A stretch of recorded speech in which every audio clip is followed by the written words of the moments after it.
दोस्तों, ये बात उस समय की है जब मैं 12वीं कक्षा में था। मुझे मेरी ही कक्षा की छात्रा से प्रेम हो गया। कुछ दिन ऐसे ही बीत गए। मैं उसे देखता रहता, उससे बात करने की मेरी हिम्मत नहीं हुई। महीने 2 महीने तक ऐसे ही चलता रहा। बाद में मेरे दिमाग में एक विचार आया कि मैं किस तरह से इससे बात कर सकता हूँ। मैंने एक पेन में एक पेपर पर मेरा मोबाइल नंबर लिखकर वो पेन उसे दे दिया। नंबर देने के 5-7 दिनों तक मैं उसको कॉल का इंतज़ार करता रहा, लेकिन उसका कॉल नहीं आया। दीपावली का समय था। मैंने उसे मिस कॉल किया। 2-3 बार मिस कॉल करने के बाद उसका कॉल आया।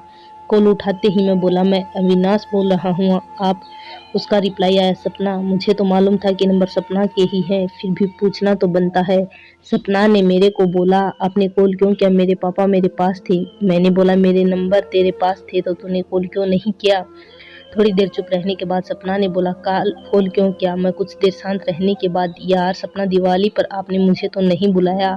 इतनी देर में सपना के पापा सपना के पास आ गए और बोला, कल। सपना ने बोला, पापा दोस्त का फ़ोन है। पापा क्या बोल रहा है? किसका है? सपना। सपना, दीपावली के बारे में।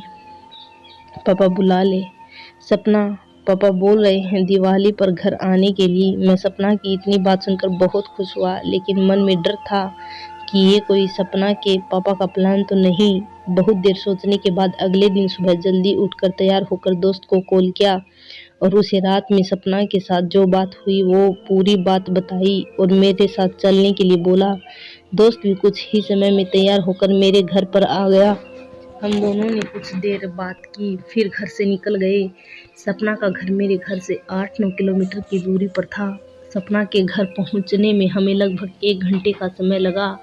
सपना के घर पहुंचने के बाद मैंने देखा वहां सपना के चाचा, ताऊ, मौसा, मौसी सभी लोग उपस्थित थे। सभी को देखकर मैं परेशान हो गया। तभी सपना के पापा मेरे पास आए और मुझे बैठने के लिए बोला। तभी मैं आगे बढ़ा और उनके चरण स्पर्श किया। सपना के पापा से कुछ देर बात की, फिर मैं एक जगह कुर्सी पर बैठ गया। मेरे को अभी भी समझ नहीं आ रहा था कि जो हो रहा वो सही है या गलत, क्योंकि हम इतने मॉडर्न ज़माने के तो थे नहीं। ये सब मुझे किसी फिल्मी दृश्य से कम नहीं लग रहा था। कुछ देर बाद सपना चाय और पानी लेकर आ गई। हम सब ने चाय पी और बातें करने लगा। थोड़ी बातें करने के बाद हम दोनों के लिए नाश्ता आ गया। हमने नाश्ता किया और देर शांत बैठे रहे, फिर सबको बोलकर घर आ गए। रोज सपना से स्कूल में बात होती थी। कभी सपना स्कूल नहीं जाती तो मैं कॉल कर लेता। यदि कभी मैं स्कूल नहीं जाता तो वो कॉल कर लेती, लेकिन कॉल हमेशा सपना ही मम्मी की रिसीव करती। कभी बात होती कभी नहीं। उसके कुछ दिनों बाद वो हुआ जिसका डर था। सपना से बात हुई 10-15 दिन हो गए थे। परीक्षा के दिन शुरू हो गए।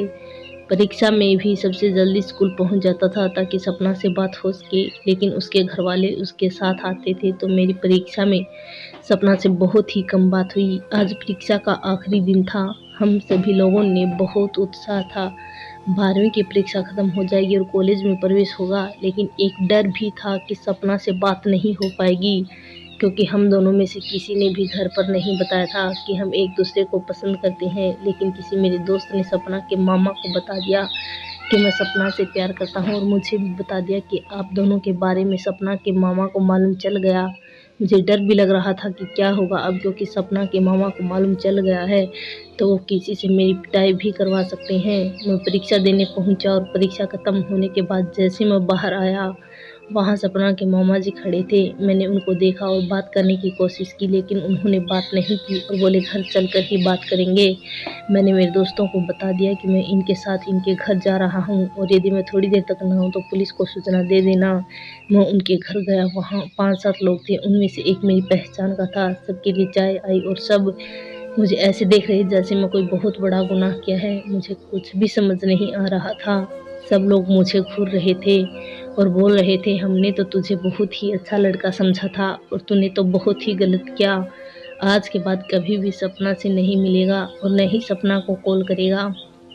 कोई कुछ बोल रहा था, कोई कुछ बोल रहा था।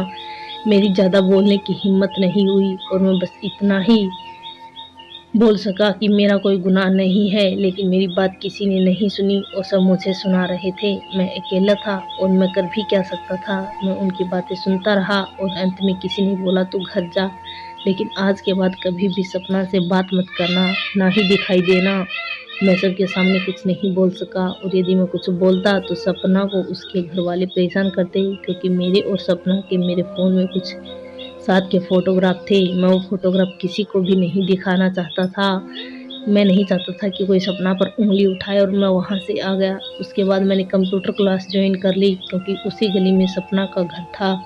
लेकिन कभी भी सपना मुझे दिखाई नहीं दी और मुझे गवर्नमेंट कॉलेज में दाखिला मिल गया। उस समय गवर्नमेंट कॉलेज की कट ऑफ 70% के आसपास रही थी, तो घर वाले बहुत खुश हुए और मुझे आगे की पढ़ाई करने के लिए घर से दूर भेज दिया गया।